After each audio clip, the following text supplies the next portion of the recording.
I've started to make one of my suits for my fashion show next year. So I'm actually on the waistcoat. I did show you earlier about me cutting out the waistcoat in this beautiful red wool. So now I've decided I'm going to put some flaps in. As I said before, I like to improvise, so I didn't plan this. It's only the last couple of minutes, but I'm going to put some flaps in my jetted pockets. So I'm going to put my jetted pockets here. So I've cut out the pocket in the jettings and everything for the pockets. Now, a little tip of the day. I'm doing a curved flap. You can see I've made a template in a fusible. I don't usually use fusible, but on this I have. Usually I might use some Silesia. I'll put some fusible, very lightweight fusible. So this template now, the shape of the actual finished flap is actually cut out. And I'm going to use this guide as a guide. I'm going to just stitch around the edge and go up. And then you've got a perfect flap shape. And that's what I do. And I do this for collars on my shirts. When I'm making shirts for my clients or teaching my shirt making course, I show them this method for cutting out the collars and the collar stand. We cut out the fusing first of the actual shape, and we just stitch on either on the edge or just within a seam allowance. So that's on my shirt making course. So I'm going to do this. Now, another tip of the day for you. This has been cut on the bias. You can see it's stretching.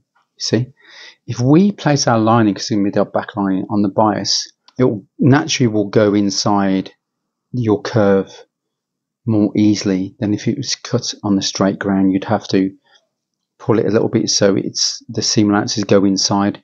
This method you don't, so because the bias will actually go around the shape of what you've done, and this works beautifully on flaps. So I always cut my linings, my back linings of the flaps, always on the bias. You can see the stretch of that, and that's what I'm going to do. You can see that now. So that's actually on the bias, and you'll get a beautiful finish. So I'm just going to just do this now. I'm just going to go on the edge. Something's caught in the machine. So I'm using the actual template what I've cut out and the fusing for my guide. Can you see? I don't need to guess anything, and this works beautifully if you're making flaps or whatever, collars. So you actually cut it out first and then you just stitch on the edge. And then we have one.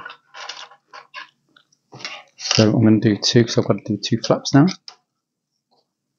So then what we do next, I'm going to just show you while we're sitting at the machine. 1 second. So I've got to do another flap, but just for teaching you and for the sake of time, I'm going to set the machine and cut it. See this? I'm going to cut a seam allowance. I should use my little smaller shears really, but it's fine. Just do like a little seam allowance there. It's a bit more difficult when you've got 13-inch shears and they're very heavy.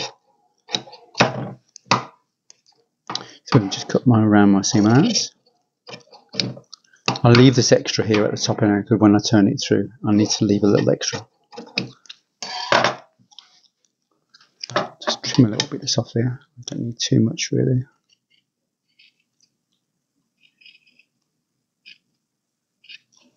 There we go. And turn that through. And because it's cut on the bias of the line, it's going to follow the shape of your curve really easily. And then I'll get my little turner. You see my wooden turner. And then I'm going to baste this in place. So I'm going to baste it and then I'm going to press it afterwards. Sometimes I'll just get the iron and just edge and then I'll just press it. But I like to baste exactly. So I always work from the right side. From the right side to the other side. I never work from the wrong side.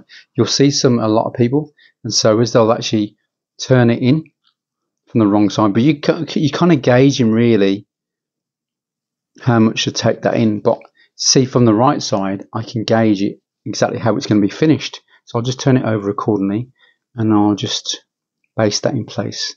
So I'm going to get back to you when I put this in place. Right, so what we need to do is going to give you a few tips. When you have a corner, you see there's a corner there, that corner there. You can see on the wrong side of the lining. It's best to, there's a few methods. I'll just quickly tell you. When you're trying to get a nice corner, just stitch right across and go to nothing. Can you see? Stitch right across, go to nothing, and then start again from the top and go down. So you've got a nice right angle. You can see. Don't go here and then turn around. Stitch across to the end and then stitch again down. And you'll have a nice right angle. Also, you can actually, as you get to the edge here, you turn your stitch length smaller and you do a very, very slight curve as it goes into this line here.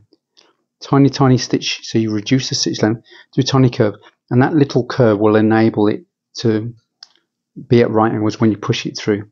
So there's a couple of methods there you can try. So there we have that. And also, when you want to trim back to about 1/8, but because this is lining, I trim it just fractionally a bit more. So you come about 1 inch above and just snip right to the, leave a good 1/8, and you do it to the other side as well. It's a bit bulky, using on the top as well, just over 1/8, about 1 inch, taper it to nothing, and there we go. Because you want to trim this little section. You don't want to have any bulk on there. So, and that's that sorted there. So I'm just going to just turn this through here now. And never ever use a needle. I see people, they'll get a needle. Please don't do that. You can actually harm and rip the fibre of the actual thing by getting your needle and trying to pull it through. Just get your little turner. I've got these trusted, I use this for my shirt collars when I'm making shirts collars. See, and just use and prise that through.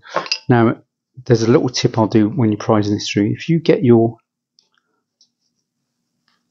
little seam, turn it over to where the seam is on both sides, and at the top turn it to the seam and turn on the side as well. Grab if you're right-handed, grab that, get your left hand under your first finger, put that under, and then just get that, and then get that little where you've turned it, and then push it through, and it'll be nearly have gone through to the other side. Can you see? And there we have a nice little point there. So use your wood turner. Do not use a needle. I've seen people that try and use the scissors. You're going to poke through, or worst, they'll get a needle. They'll get a needle and then just try and prise it through. Please don't do that. You'll see. I've done that accidentally. Look at that. I didn't mean to do that with my needle. Can you see? It's terrible. Don't want to be doing that. So do not use a needle. Just do what I've said and you'll get a good finish. Now what I'm going to do is, some people now will turn to the wrong side and they'll just press it. They'll get the iron and press it down. I don't do that. Go to the right side. You got more control, and you can see where the finished edge is going to be.